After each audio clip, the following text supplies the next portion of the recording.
سال 1978 لگنده لوده گریده ده سر هاتمه دنه 14 سالی خود دست نویسکاری کرد. جبر کو سالا کی کراپم شم ماستر بو بل ماینه کرد 2 ساعت و دست پیوی گران نیتن و اشو علم می دست نویسکاری کرد حتی وگا تقریبا 33 سال چه بو و حتی وگا 12 حب پرتوک من در قسنه طالب بری مهکی 4 حب پرتوک من هفره در قسن ایک هلبست 10 حب رومان ایک جی مسئله کنا و گلده وک بکنو گوتنه پیشیا مامک هلبست خود تمای وک پرن یعنی حس کرن و وک تشته رامان لی اکو رومان او جنرال بیرد به هر کو هن تشتاتی نبیرم رو ایکو ام جنرال کو رنگ جلوا ایکو دشمن بهارن بی اوای ایجا او مسئله کو در دورا و مسئله دهاتنه گوتن مثلا چه مروف زاروکاتی خواه هنک خون و خیال آزادی پیک بینه و ایجا پشتی زاروکاتی پشتی خواندنه و ایجا کوره آزادی ده جبوی آزادی ولات خواه پیش بخواه سر بوی مجاریه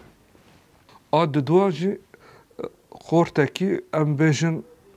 طولاس لی هشمندیاوی نتوکی ده پرمازن هیا لی پیتر خواشنک تشتا ود کشینه راستیجی دوی مروف تجاری خواش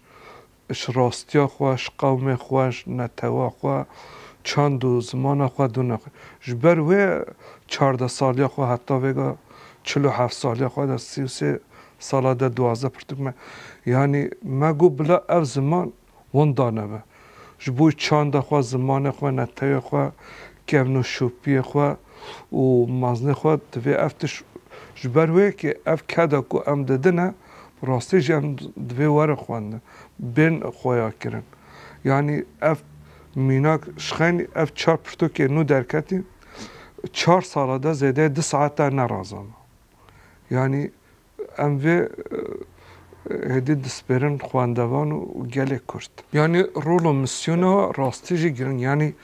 دوی کو هر وقتی زیده تر دنگی و پیتر داره یعنی تنه دایما وقتی کو ما کردی داره بوجیم مدگود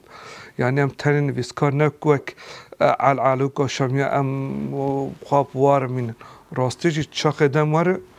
شروانه کی زیده تر جسارت تر بندویم یعنی ام رولا خوا داخویانیا پانیلا کنفرانسا سمینرا و واتشتا زیده تر بدن پیتر خوا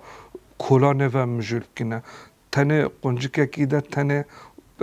پینو سیب کار بین او بچه کی بوار که نویسکار قلز بیله و دیرو که جیوی قلز بیله